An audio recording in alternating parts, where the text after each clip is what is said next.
আপনি শহীদ জানতে চেয়েছেন যোগ্যতা থাকলে কি ঘুষ দিয়ে চাকরি নেওয়া যাবে? কক্স এই আইডি থেকে আপনি জানতে চেয়েছেন পরিবারের অজান্তে বিবাহ করেছি, এটা কি বৈধ হবে?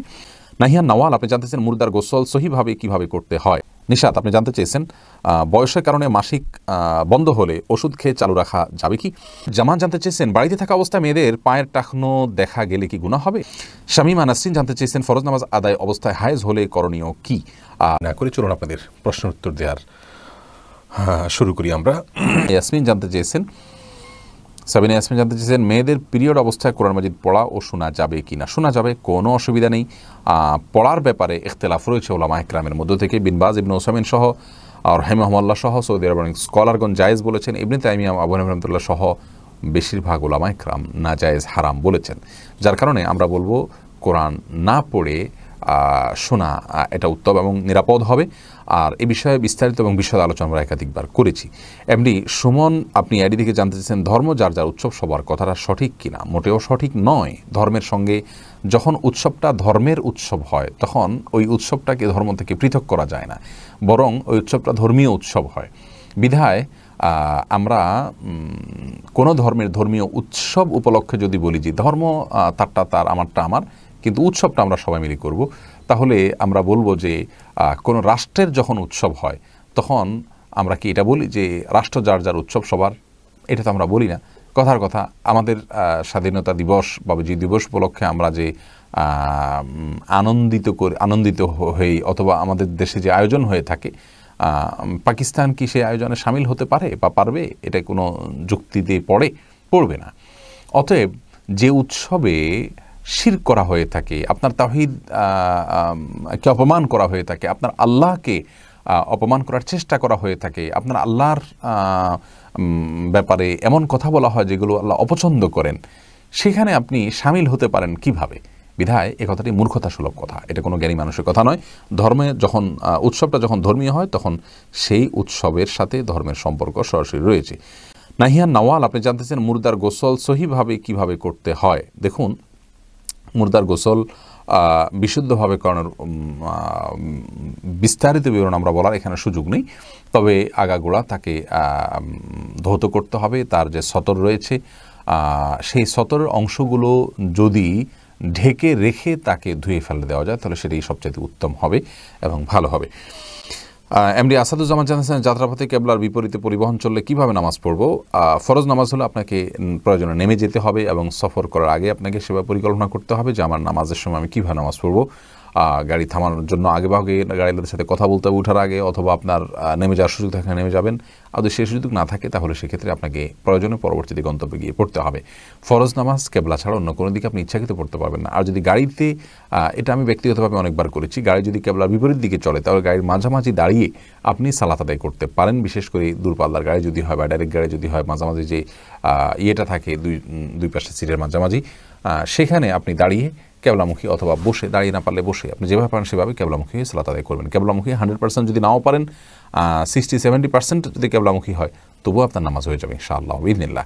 আর নফল নামাজ যদি হয় তাহলে সেক্ষেত্রে গাড়ি যেদিকে ছুটছে আপনি সিটে বসে ওই অবস্থা নামাজ পড়তে পারবেন। ইয়াসিন আহমেদ আপনি জানতে চাইছেন সালাত বেহেশতের চাবি, হাদিসটি কতটুকু সহিহ? দেখুন, এ মর্মে অনেকগুলো হাদিস রয়েছে, সেগুলোর অর্থ এরকম প্রমাণ করে বিষয়টিকে। জানতে চাইছেন নামাজে মাখরাজ ঠিক না হলে কি নামাজ হবে না? মাখরাজ ঠিক না হলে যে নামাজ হবে না ব্যাপারটা সেরকম না। আপনি চেষ্টা করবেন শুদ্ধ পড়ার জন্য, আপনার চেষ্টার পরেও যদি না হয় ইনশাআল্লাহ আল্লাহর কাছে আপনি গুনাহগার হবেন না। শামীমা নাসরিন জানতে চেয়েছেন ফরজ নামাজ আদায় অবস্থায় হায়েজ হলে করণীয় কি? অবশ্যই আপনাকে নামাজ ছেড়ে দিতে হবে যদি নামাজ অবস্থা আপনার হায়েজ হয়। মাহতাব আবির আপনি জানতে চেয়েছেন ছোট আমল কিন্তু ফজিলত অনেক বেশি, এমন কিছু নসিহত করুন ভাই। মাহতাব আবির, এমন অনেক কিছু আমলের কথা আমাদের এই পেজে আপনি পাবেন, ভিডিওতে সার্চ করে, অথবা আমাদের ইউটিউবে যে চ্যানেল রয়েছে আসুন্নাহ ফাউন্ডেশন, সেখানে সার্চ করে অনেকগুলো আমল পাবেন। ছোট্ট আমল কিন্তু ফজিলত অনেক।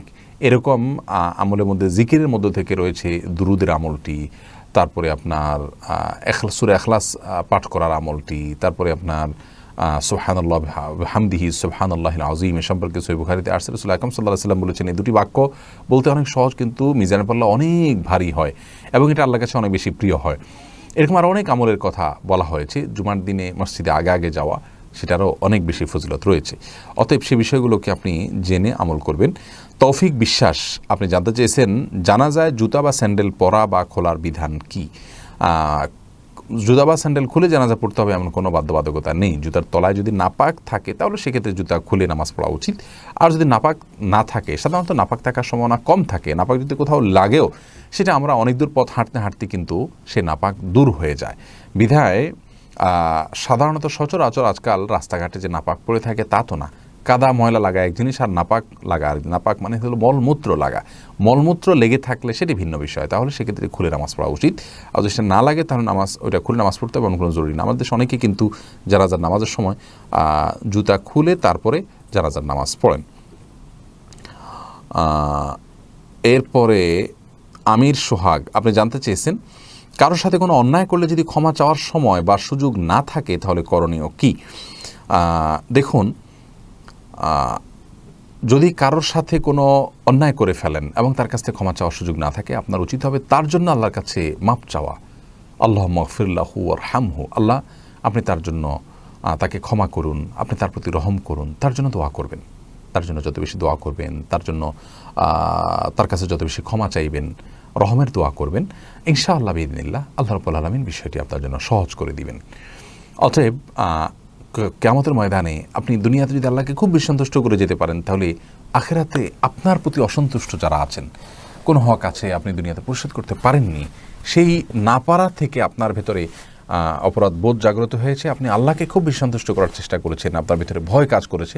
ইনশাআল্লাহ একটি হাদিস থেকে আমরা জানতে পারি যে আমাদের প্রিয় নবী সাল্লাল্লাহু আলাইহি ওয়াসাল্লাম বলেছেন, কিয়ামতের দিন আল্লাহ তাআলা ওই ব্যক্তিকে আপনার পক্ষ হয়ে সন্তুষ্ট করাবেন এবং আল্লাহ তাআলা তাকে বিশেষ কিছু অফার দিয়ে আপনার হক আদায় করার ব্যবস্থা করবেন। অতএব যদি এরকম ব্যক্তিকে না পাওয়া যায়, তার পক্ষ হয়ে ক্ষমা চাইবেন, তার জন্য দোয়া করবেন, সেই সাথে বেশি বেশি আল্লাহর ইবাদত বন্দেগী করবেন, যাতে করে আল্লাহর সন্তুষ্টির মাধ্যমে তাকে আখিরাতে সন্তুষ্ট করা যায়। এরপরে আকাবউদ্দিন আপনি জানতে চেয়েছেন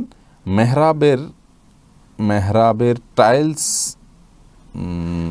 কাবার ছবি আছে, টাইলসে কাবার ছবি আছে, সালাতে কোনো ক্ষতি হবে কি না? দেখুন, মেহরাবের টাইলসে যদি কাবার ছবি থাকে সেক্ষেত্রে সালাতে মানুষের মনোসংযোগ নষ্ট হবে, এরকম করা অনুচিত। কিন্তু করলে যে কোনো বড় গুনাহ হয়ে যাবে ব্যাপারটি সেরকম নয়। শেখ শাফাত শামীর আপনি জানতে চেয়েছেন ঘরে বিড়াল পাললে কি কোনো গুনাহ হবে? না, বিড়াল পাললে কোনো গুনাহ হবে না, বরং সাহাবায়ে কেরাম অনেকে বাসা বাড়িতে বিড়াল পেলেছেন। নবী সাল্লাল্লাহু আলাইহি ওয়াসাল্লাম বলেছেন, ফাইন্নাহা মিনাত তাওয়াফিন আলাইকুমুত তাওয়াফাত, বিড়াল এটা তোমাদের বাসা বাড়িতে ঘোরাফেরা করে।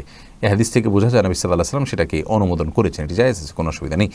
নিশাত আপনি জানতে চেয়েছেন বয়সের কারণে মাসিক বন্ধ হলে ওষুধ খেয়ে চালু রাখা যাবে কি? বনিশা জাহান, মাসিক যদি বন্ধ হয়ে যায় বয়সের কারণে, তাহলে সেক্ষেত্রে ওষুধ খেয়ে কেন চালু করতে যাবেন? এই কাজটি করা উচিত নয় যদি সেটা আপনার স্বাস্থ্যের জন্য ক্ষতিকর হয়। আর যদি আপনার স্বাস্থ্যের জন্য ক্ষতিকর কোনো কিছু না হয়, তাহলে সেক্ষেত্রে আপনি সেটা করতে পারেন। কিন্তু জামান জানতে চেয়েছেন বাড়িতে থাকা অবস্থায় মেয়েদের পায়ের টাকনো দেখা গেলে কি গুনাহ হবে? না, কোনো অসুবিধা নেই। বাড়িতে থাকা অবস্থায় মেয়েদের পায়ের টাকনো যদি দেখা যায়, বিশেষ করে মাহরামরা যদি দেখেন, সেক্ষেত্রে কোনো অসুবিধা নেই। আপনি শহীদ জানতে চেয়েছেন যোগ্যতা থাকলে কি ঘুষ দিয়ে চাকরি নেওয়া যাবে?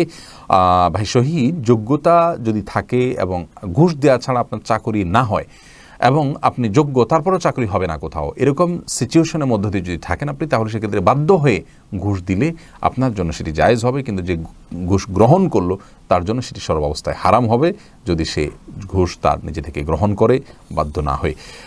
আর বাধ্য হয়ে তো ঘুষ গ্রহণ করে কম, সবাই নিজে থেকেই গ্রহণ করে, যার কারণে সেটি জায়েজ নেই তার জন্য। আর যিনি দিচ্ছেন তার জন্য জায়েজ হবে তিনি যদি নিরুপায় হন। আর যদি অন্য কোনো ঘুষ ছাড়া অন্য কোনো চাকরির ব্যবস্থা তার থাকে, তাহলে সেক্ষেত্রে ঘুষ দিয়ে তিনি তার চাকরি করতে যাওয়া উচিত নয়। এরপরে আখি কক্স এই আইডি থেকে আপনি জানতে চেয়েছেন পরিবারের অজান্তে বিবাহ করেছি, এটা কি বৈধ হবে? আপনি ছেলে না মেয়ে, আপনার বয়স কি, এবং আরও অনেক তথ্য জানার উপর নির্ভর করবে। তবে মৌলিকভাবে পরিবারের অজান্তে বিবাহ করাটা উচিত নয়। আমি হালাল হারামের মাসআলা বলছি না আপনাকে, আপনার জেন্ডার কি বা আপনার অবস্থান কি, অবস্থা কি, সেটি জানা সাপেক্ষ বিষয়। শুধু এটুকু কথা বলছি যে বিবাহ পরিবারকে সাথে নিয়ে পরিবারের সম্মতিতে, বিশেষ করে বাবা বা অভিভাবকের মাধ্যমে বিয়ে সম্পাদন করার ভিতরেই কল্যাণ নিহিত আছে। একান্ত যদি অভিভাবকরা দায়িত্ব জ্ঞানহীন না হন, আর যদি তারা দায়িত্বজ্ঞানহীন সেক্ষেত্রে ভিন্ন কথা, বিকল্প রয়েছে।